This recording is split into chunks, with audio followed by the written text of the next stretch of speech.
Hey guys, today I will bring a thriller film directed by Toby Wilkins, released in 2008. It is the movie Splinter. The story revolves around a couple and an escaped convict who are trapped in an isolated gas station by a voracious splinter parasite that transforms its still-living victims into deadly hosts. They must find a way to work together to survive this primal terror. The film is known for its intense scenes and innovative special effects that create a tense, claustrophobic atmosphere. Okay, without further ado, let's get to the point. The film opens at a desolate gas station. A slack-jawed and unsuspecting gas station attendant settled down to enjoy his favorite potato chips. Suddenly, an odd noise came from the grass behind him, catching his attention and sparking his curiosity. He decided to investigate, but was horrified by what he saw. Attempting to flee, he was swiftly attacked by a mysterious creature. Without even getting a clear look at the attacker, the attendant was tragically killed. Then, we saw a romantic couple, Polly Watt and her well-intentioned but clumsy boyfriend, Seth Belzer. They are on the way to a seemingly simple camping trip. As they were setting up their tent amidst the tranquil woods, their excitement was palpable. However, Seth's awkward handling of the tent poles results in a comedic yet frustrating mishap. Their only shelter for the night is now irreparably damaged. With the tent in tatters and nightfall approaching, the couple, disappointed yet adaptable, decides to abandon their plans for a night under the stars. They pack up their belongings and, with a mix of frustration and laughter at their predicament, head back to their car to find a place to stay. Resolved to make the best of the situation, Seth and Polly were driving to a nearby low-budget motel. Meanwhile, the narrative shifts to introduce a more sinister element in the story. Lacey Bellamy and Dennis Farrell, two criminals on the run, face their own set of challenges. Their escape car breaks down unexpectedly, leaving them stranded. With no other options, they are forced to continue on foot, their frustration mounting with each step along the desolate road leading to Platt. As fate would have it, Polly and Seth's paths intersect with those of the desperate criminals. Driving along the lonely road to the motel, Polly spots Lacey limping along the roadside. Being kind-hearted and unaware of the danger, Polly insists on stopping to offer help despite Seth's reservations. As Polly rolls down the window to ask if they need assistance, the scene tenses dramatically. The moment Polly's attention is diverted towards Lacey, Dennis emerges from the shadows with a menacing glare. He brandished a weapon, forcefully asserting their carjacking. The night that began with a simple camping trip spirals into a harrowing ordeal. Seth and Polly are rendered helpless as Dennis commandeers their vehicle, with Lacey quickly joining him. The couple is thrust into a terrifying situation. Their plans for a quiet weekend irrevocably turn into a struggle for survival. When the group was driving the car down the road, suddenly their car crashed violently, seemingly striking something. Upon exiting to inspect the damage, they discovered the tires were completely ruined. While replacing the tire, Dennis was painfully pricked by spikes, which he hastily removed.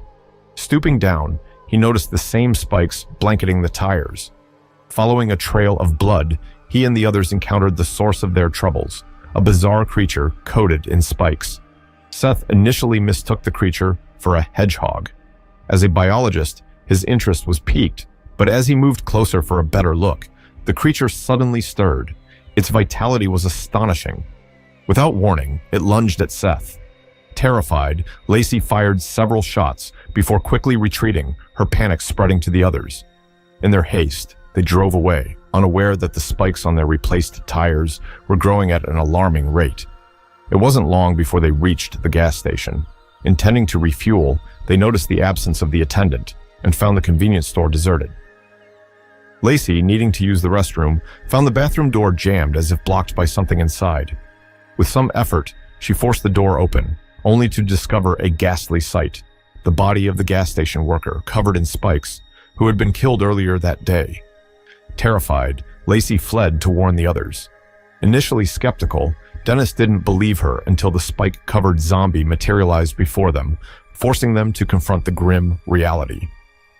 Lacey was suddenly attacked. In response, Dennis quickly opened fire, providing a moment for the rest of the group to seek refuge in a nearby supermarket, where they swiftly locked the door behind them. Though the zombie was momentarily incapacitated, Lacey had been infected. Overwhelmed by grief, Dennis reacted harshly when Polly attempted to call for help, smashing the phone to the ground, driven by his identity as a robber fearing arrest. When Polly ignored his orders, Dennis concealed her to eliminate any witnesses and planned to steal the surveillance footage as well. Amidst this chaos, Dennis was shocked to find Lacey still showing signs of life. He instructed Seth to monitor the incapacitated zombie while he cautiously moved Lacey back to safety. However, as he attempted to enter the supermarket, he discovered that Polly had locked the door, seizing the opportunity to isolate the robbers. Enraged, Dennis drew his pistol, oblivious to Lacey's ongoing mutation behind him. Just as Lacey lunged at him, Seth managed to open the door and rescue Dennis, though a severed hand inadvertently came in with them. The severed hand moved independently, immediately capturing Seth's interest. Dennis quickly used an object to pin it down. Meanwhile, Lacey rose again, bizarrely pounding on the glass, causing them to fear it might shatter. They retreated into the warehouse, planning to escape the gas station through a back door, only to find a steel door behind it. Just then, the crashing noises ceased, and it seemed the zombies had moved to the roof. Seizing the moment to escape, the group was startled to find a police officer at the door upon turning around. Observing the blood, the officer mistakenly suspected them of robbery. The couple urgently tried to explain and warned the officer of the danger outside, urging her to return to her car. However, she was skeptical. Before the officer could call for backup, a zombie leaped from the roof. Spikes rained down, striking the officer in the face before she could react. Immediately, she was ripped, and her top half was dragged away by the zombies. Overwhelmed by the turn of events, hope faded to despair, and the three survivors were left in complete dismay. Dennis's finger, impaled by the spikes earlier, was gradually mutating, yet he chose to hide this fact. As the group felt increasingly cornered, Seth remembered the police walkie-talkie. He fashioned a makeshift hook from a coat hanger to retrieve it, hoping to summon assistance from other officers. However, he soon realized the hook wasn't long enough. Observing the dilemma, Dennis fetched more hangers, though his hand began to cramp at that moment. Polly noticed and questioned him, but Dennis dismissed it, claiming the coat hanger had cut him.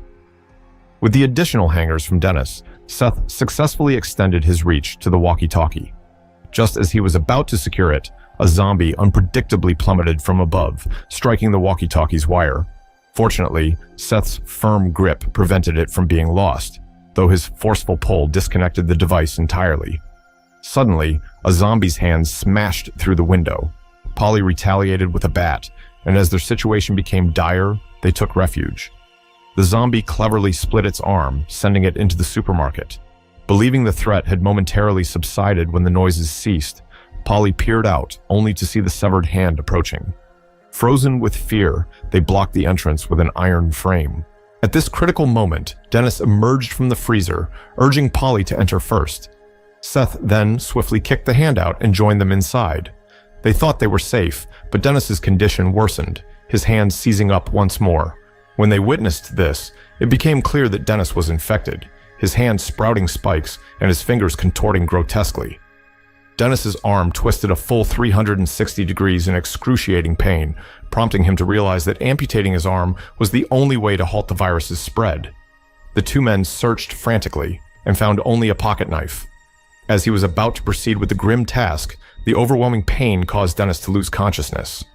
Left with no other option, the couple proceeded to help him. After enduring intense agony, Dennis permanently lost his left arm, but fortunately, his life was spared. In the aftermath, facing the two who had saved him, Dennis shared his backstory. He revealed that he was a former inmate who had accidentally shot and killed a prison guard during an escape attempt, an incident he hadn't intended to be fatal. Consumed by guilt, Dennis had learned that the guard's wife had relocated to Mexico. He and his girlfriend had planned to bring her some money to make amends, but their car broke down en route. It was during this predicament that they encountered Seth and Polly, leading to their desperate decision to hijack their car. This revelation painted Dennis in a more sympathetic light, not as a hardened criminal, but as a man wrestling with remorse. As time passed, an eerie silence settled outside. It appeared that the zombies had finally abandoned their pursuit. Venturing outside, the trio noticed that the severed arm had vanished. Seth, observing the thermometer nearby, speculated a theory. Perhaps their survival was due to their time spent in the freezer, which lowered their body temperatures, making them invisible to the zombie's senses. Initially, when the zombie first appeared, it had attacked the car's hood rather than a person, lending some credibility to Seth's hypothesis. To test this theory, and in order to ask for help from other officers to the outside police vehicle, they used bags of ice to chill Seth's body temperature until it reached the lowest tolerable temperature. With the plan in place, Polly deployed a firework outside to distract the zombies as Seth made his way toward the police car to use the radio for help. However, the cold had stiffened his body, significantly slowing his movements. Polly continued to use fireworks to buy time. Eventually, Seth reached the police car, but as he was about to call for help, he noticed his body temperature was starting to rise again. Meanwhile, back in the house, the others noticed the absence of zombies. But just as the relief set in, a zombie abruptly appeared beside the police car, launching an attack on Seth inside the vehicle. Dennis emerged from the supermarket, wielding fireworks to divert the zombies. Unexpectedly, the fireworks fizzled out shortly after being thrown. The zombies surged toward him, and Dennis hurried back inside. However, the zombies' speed was alarmingly quick, and it followed him into the building. Fortunately, Polly acted swiftly to assist Dennis, and together they took refuge in a fridge. As they deliberated their next move, the zombie began relentlessly pounding on the fridge door. Meanwhile, Seth, armed with a shotgun retrieved from the police car, appeared outside. He fired several shots, all of which missed, but the distraction allowed them a moment to plan an escape. Dennis then took the shotgun, urging the others to flee while he covered their retreat. Despite his efforts, the zombie proved remarkably resilient, surviving multiple shots. As Dennis reloaded, he was unexpectedly stabbed by the zombie. Forced to retreat outside, he hurriedly reloaded the shotgun. With the zombie close on his heels, right next to the gas pump, Dennis made a decisive pull of the trigger. It appeared that fire was more effective than bullets. Following an explosion, the zombie was finally destroyed. As they prepared to leave, the two men noticed Dennis on the ground and rushed to check on him. Realizing he was infected and would soon transform, Dennis handed them the pendant he wore around his neck. Inside, they found the key to accessing the funds and the address of the policeman's widow, as Dennis expressed his last wish for them to fulfill this obligation on his behalf. They both vowed to do so. Watching them depart safely, Dennis made a resolute decision and fired at the gas station's fuel tank, causing the entire station to burst into flames. After the devastating explosion that consumes Dennis, the gas station, and the monstrous creature, Seth and Polly, shaken but alive, make their way into the darkness, away from the fiery wreckage that marks the end of their nightmarish ordeal. With the weight of Dennis's last wishes heavy on their minds, they tread through the quiet highway, each step taking them further from the chaos and closer to safety. However, as the movie draws to its conclusion, the camera pans away from the escaping couple and sweeps over the surrounding woods. In these final, eerie moments, it is ominously revealed that the forest holds more horrors yet unseen. Scattered throughout the underbrush, the dim light of night reveals several other corpses, each grotesquely contorted and infected, lying dormant yet menacing.